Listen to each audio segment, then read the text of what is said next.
अस्सलाम वालेकुम दोस्तों, क्या कभी आपके दिमाग में ये सवाल आया है कि अल्लाह ने हमें फ़जर के वक्त जागने का हुक्म क्यों दिया है? क्या फ़जर का वक्त सिर्फ नमाज पढ़ने का वक्त होता है? क्या इस वक्त के पीछे एक राज छुपी है? और हाँ, तो वो राज क्या है? उस राज को जानने से पहले ज़रूरी है कि हम नमाज के बारे में जानें, जो हम पर दिन में 5 मरतबा पढ़ना फ़र्ज़ की गई है। और ये 5 नमाजें किस तरह फ़र्ज़ हुई, इसके पीछे भी एक शानदार वजह है, जिस वजह का मुज़ाहिरा मेराज के सफ़र में उस वक्त हुआ जब हज़रत मोहम्मद सल्लल्लाहु ताला अलैहि वसल्लम अल्लाह से मुलाकात के लिए वक्त के इंतहाई मुख्तसर हिस्से में 7वें आसमान से भी आगे तशरीफ़ ले गए थे। उस रात अल्लाह ताला ने एक ख़ास पश मंज़र में अपने हबीब रहमत दो आलम सल्लल्लाहु ताला अलैहि वसल्लम को आसमान पर बुलाया और अपने ख़ास इनामात से नवाजा।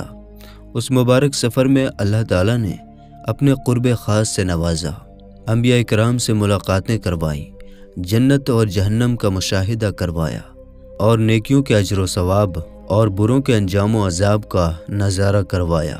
उस अजीम सफ़र में बहुत से इनामात से नवाजा गया, जिनमें एक ख़ास इनाम उम्मत के लिए नमाज का तोहफ़ा भी है और क़यामत तक के लिए इंसानों को अपने माबूद और खालिक से करीब तर करने का अजीम तोहफ़ा और इबादत यानी नमाज उसी सफ़र में अता की गई। मेराज की रात जब आप सल्लल्लाहु ताला अलैहि वसल्लम को अल्लाह ने 50 नमाज़ों का हुक्म दिया, तो हज़रत मूसा अलैहिस्सलाम के कहने पर आपने अल्लाह से 50 नमाज़ों में नरमी की दरख्वास्त की। और ऐसा कई बार हुआ, यहाँ तक कि अल्लाह ने उम्मत मुहम्मदी के लिए 5 नमाज़ों का हुक्म दिया, जिसके बाद भी हज़रत मूसा अलैहिस्सलाम ने आप सल्लल्लाहु ताला अलैहि वसल्लम को 5 नमाज़ों में कमी के लिए अल्लाह के पास एक बार फिर जाने की सलाह दी। लेकिन तब आप सल्लल्लाहु ताला अलैहि वसल्लम ने फरमाया कि मैंने अपने रब से कई मरतबा दरख्वास्त कर ली है, यहाँ तक कि अब मुझे हया आ गई है और अब मैं राज़ी हूँ और इस हुक्म को हर तरह से तस्लीम करता हूँ। दोस्तों, हर नमाज पढ़ना ज़रूरी है और यकीनन आपके लिए भी नमाज़ों में सबसे ज़्यादा मुश्किल नमाज फ़जर की नमाज होगी, जिसमें नींद का गलबा इतना होता है कि एक इंसान बमुश्किल उठ पाता है। लेकिन दिन के इस ख़ास हिस्से में जो राज छुपी है, उसे जब आप जानेंगे तो यकीन जानिए कि आप फ़जर की नमाज कभी नहीं छोड़ना चाहेंगे। दुनिया में कई ऐसे लोग हैं जिन्हें स्लीप डिसऑर्डर या बेख्वाबी की शिकायत होती है, जिसमें वो सारी रात सो नहीं पाते और पूरा दिन काम काज करके जब रात को भी सो नहीं सकते, तब कई तरह की दिमागी और जिस्मानी बीमारियां जन्म लेती हैं। और इस स्लीप डिसऑर्डर का शिकार आज हर दूसरा तीसरा शख्स हो रहा है, जिसकी बड़ी वजह अल्लाह के अहकामात को पीछे छोड़कर दुनिया के रंगीनियों के पीछे भागना है।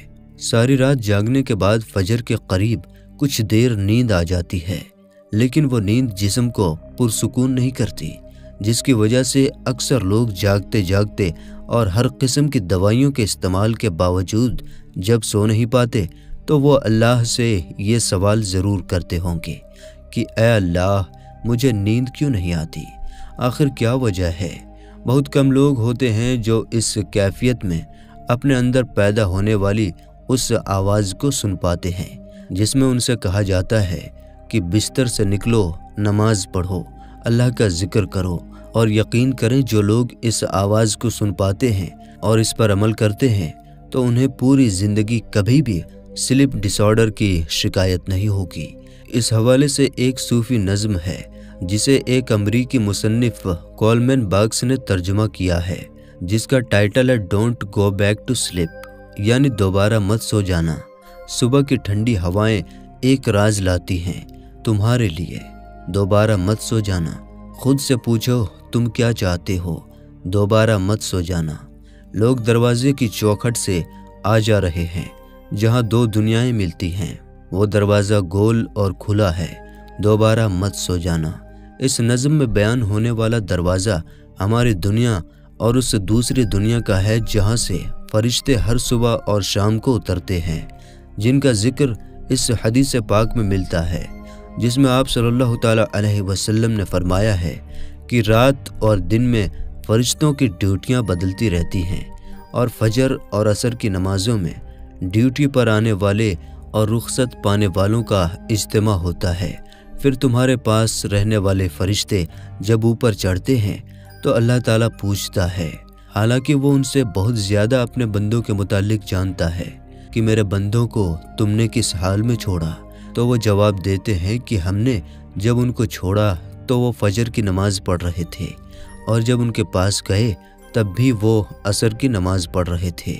فجر اور عصر کی نمازوں کے اوقات میں سونے سے منع کرنے کے پیچھے بھی ایک بڑی وجہ ہے، اور وہ یہ کہ سائنس کہتی ہے کہ صبح سورج نکلتے وقت اور شام کو غروب ہونے سے پہلے سونا نہیں چاہیے، کیونکہ صبح کے وقت زمین پر آکسیجن بہت زیادہ تعداد میں نکلتی ہے، جس وقت ماحول تر و تازہ ہوتا ہے، اور یہ آکسیجن آپ کو دن بھر فٹ رہنے کے لیے بہت ضروری ہوتی ہے۔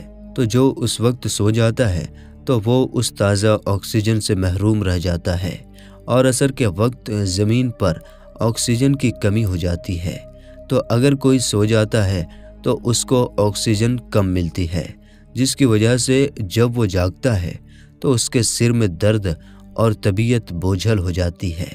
اور یہی بڑی وجہ ہے کہ دین اسلام میں ان دونوں اوقات میں سونے سے منع فرمایا گیا ہے۔ رسول کریم صلی اللہ تعالیٰ علیہ وسلم نے فرمایا، طلوع شب سے پہلے اور غروب شب سے پہلے نماز ادا کرنے والا جہنم میں ہرگز داخل نہیں ہوگا۔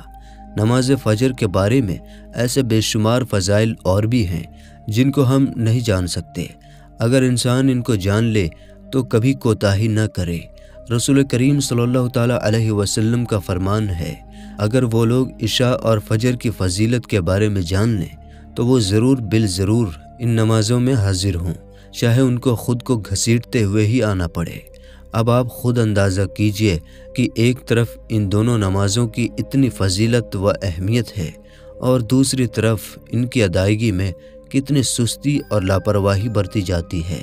اللہ تعالی ہم سب کو 5 وقت نماز پڑھنے کی توفیق عطا فرمائے، آمین ثم آمین۔ دوستو، آخر میں آپ لوگوں سے میری ایک چھوٹی سی گزارش یہ ہے کہ ہم سے اور آپ سے جانے انجانے میں ہماری زبان سے کچھ ایسے الفاظ نکل جاتے ہیں کہ جس سے ہمارا ایمان چلا جاتا ہے، اور ہمیں ایمان جانے کی خبر بھی نہیں ہوتی۔ اس لیے دوستو، ہمیں اور آپ کو چاہیے کہ ہم اللہ تعالیٰ کی بارگاہ میں توبہ استغفار کرتے رہیں۔ بے شک اللہ تعالیٰ توبہ کو قبول فرمانے والا ہے۔ تو آئیے ہم سب مل کر پڑھ لیتے ہیں، استغفر اللہ ربی من کل ذنب واتوب الیہ۔